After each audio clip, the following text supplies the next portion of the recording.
Hello guys, आपका मेरे channel ghost fever पर स्वागत है। दोस्तों, कभी जब इंसान बहुत तन्हा हो जाता है, वह अपने भीतर एक अलग ही दुनिया बना लेता है और वह उस दुनिया में अपनी खुशियाँ ढूंढ लेता है और अपने आसपास के लोगों से वह दूर होता जाता है। वह जब इस दुनिया में नकारात्मक हो जाता है, अपनी सुध बुध खो बैठता है और अन्य शक्तियों के प्रभाव में आ जाता है, तो यह उसके लिए बहुत दुखदाई हो जाता है। ऐसी ही कहानी स्मृति की है। स्मृति, जिसकी उम्र महज 25 साल है, वह विधवापन के दुख से गुजर रही है, साथ ही रूढ़िवादी रीतियों में जकड़ कर रह गई है। सास के तानों की बौछार उसको मारती जा रही है। वह अपने सारे अरमानों कड़ा जी रही, अपने सास को संभालती, क्योंकि उसके ससुर नहीं थे और सास ही थी उसके परिवार में। वह सास और बहू दोनों ही थी। सास बेटे के वियोग में कभी कभी दुखी होकर बहू को कोसती रहती थी। मनुष्य मेरे बेटे को खा गई, मुझे खा जाती तो बढ़िया होता, कम से कम ये दुख तो नहीं देखना पड़ता। बेचारी ताने सुनकर भी अपना कर्तव्य पूरा करती रहती। स्मृति शादी होकर ससुराल आई थी। कुछ दिन सब अच्छा चल रहा था, तभी एक सड़क हादसे ने सारी खुशियाँ छीन ली और उस पर दुखों का पहाड़ टूट पड़ा। आज शाम को स्मृति थक हार कर कमरे की खिड़की पर बैठ गई। वह बाहर के लोगों को देखती रहती थी, जिससे उसका थोड़ा मन हल्का हो जाता।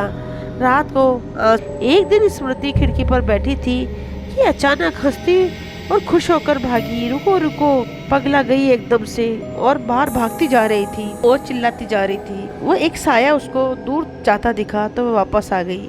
घर आकर सास के ताने, कोई सुध नहीं है घर की, कोई कामकाज से मतलब नहीं है, बस जब मन होता है जब भाग जाती हूँ। अब तक कैसा चलेगा? थोड़ा घर में ध्यान दो। रोने लगी और अपने कमरे में आकर सो गई। पर उसके मन में विचार चलता रहा।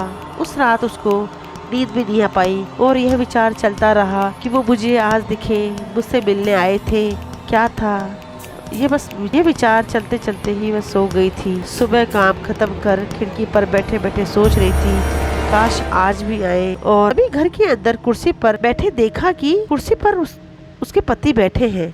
वह झट से भागकर उस कुर्सी के पास बैठ गई और उनको ताके जा रही थी और मुस्कुराती जा रही थी।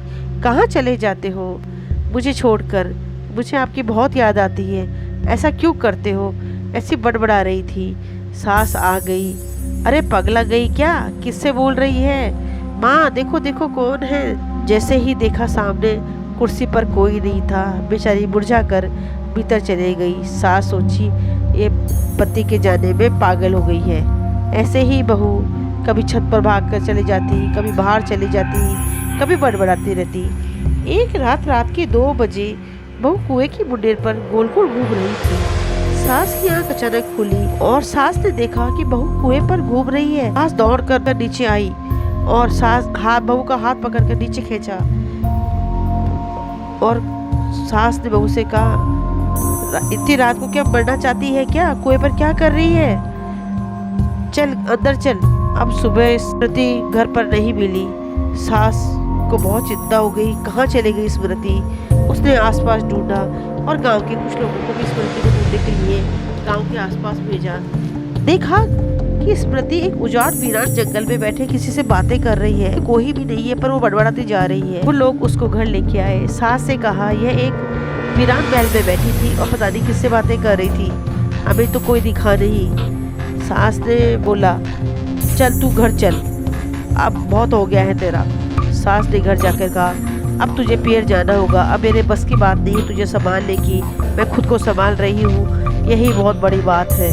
स्मृति फूट फूट कर रोने लगी। माँ, आपका बेटा आता है, रोज मुझसे बात करता है और मुझे अपने साथ लेकर जाता है और कहता है कि तुझे मैं अपने साथ लेकर चलूँगा। सास को एकदम से धक्का लगा सुनकर।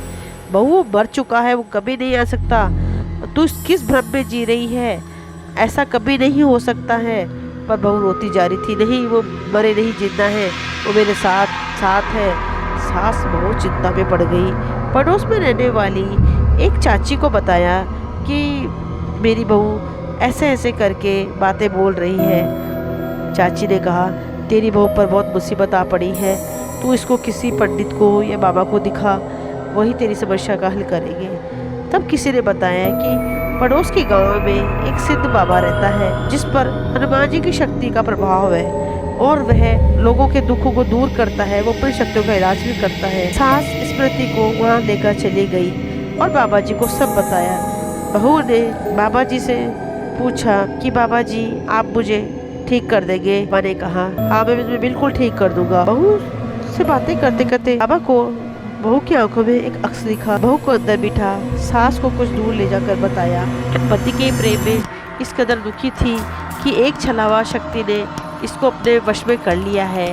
अब वह तुम्हारे बेटे का अक्स लेकर इसको छल रही है और यह पूरी तरह उसके वश में है। ये तुम्हारी और मेरी बात नहीं मानेगी, ना सुनेगी। अब तुम इसको घर लेकर जाओ और अपने बहू पर निगरानी रखो और वह सब जगह पर निशान बनाओ जहाँ बैठकर ये बातें करती है, खुश होती है या कुछ अजीब हरकतें करती है। सास ने बाबा जी को प्रणाम किया और अपने बहू को घर लेके आ गई और सास ने एक चूने के पत्थर से बहू का जहाँ वो अजीब हरकतें कर रही थी, बातें कर रही थी, सब पर निशान बना दिए और शाम को बाबा जी को बताया। दूसरे दिन बाबा ने घर आए और बाबा ने वो सब चिन्ह देखे। बाबा ने बताया कि इन जगहों से वह तुम्हारे बहू को अपने वश में करती है। अब मुझे इन सब जगहों को शुद्ध करना पड़ेगा। और बाबा ने गंगा जल और गोमूत्र से उन सब जगहों की शुद्धि की और कुछ मंत्र उच्चारण किए जिससे वहाँ पर उसका असर कम हुआ। तभी बहू भागने लगी, चिल्लाने लगी। बाबा ने तुलसी जल छिड़का और जैसे ही बाबा ने तुलसी जल छिड़का, छलावा बोला तुम कुछ नहीं कर पाओगे, मैं इसको अपने साथ लेके जाऊंगा। ये बहुत दुखी थी, मैं इसको दुखों से आज़ाद करना चाहता हूँ, इसके पति के पास इसको भेजना चाहता हूँ, पर मैं इसको भेजूंगा पर अपना काम करवा कर। बाबा बोला कौन सा काम करवाना चाहता है छलावे तू? बाबा ने कहा छलावे तू इसको क्यों परेशान कर रहा है?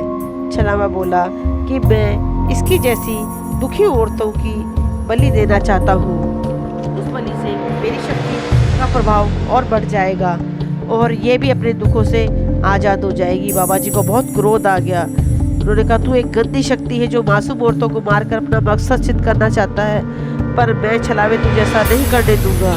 बाबा ने तंत्र साधना से और हनुमान जी की शक्ति से एक अग्नि प्रज्वलित की, हनुमान जी के मंत्र उच्चारण किए और शक्ति के प्रभाव से छलावे को अग्नि में भस्म कर दिया। जैसे ही छलावा अग्नि में भस्म हो गया, को हल्का महसूस करने लगी और वह अजीब हरकतों से बिल्कुल आज़ाद हो चुकी थी। दोस्तों, हम अक्सर जब दुखी होते हैं नकारात्मक शक्तियाँ हावी होने लगती हैं। हमें अपने दुखों को सबके साथ मिल बैठकर बांटना चाहिए, अकेले में रहकर उनके बारे में सोचते नहीं रहना चाहिए और अलग दुनिया नहीं बसानी चाहिए, नहीं तो हम भी किसी अनावश्यक शक्ति में फंस सकते हैं। आपको मेरी ये कहानी कैसी लगी? अच्छी लगी तो लाइक करना। अक्सर ऐसी घटनाएं हो जाती है। प्राचीन रूढ़िवादी नीतियों को तोड़कर सभी बहु बेटियों को खुशियों दें और उनसे उनकी आज़ादी नहीं छीने।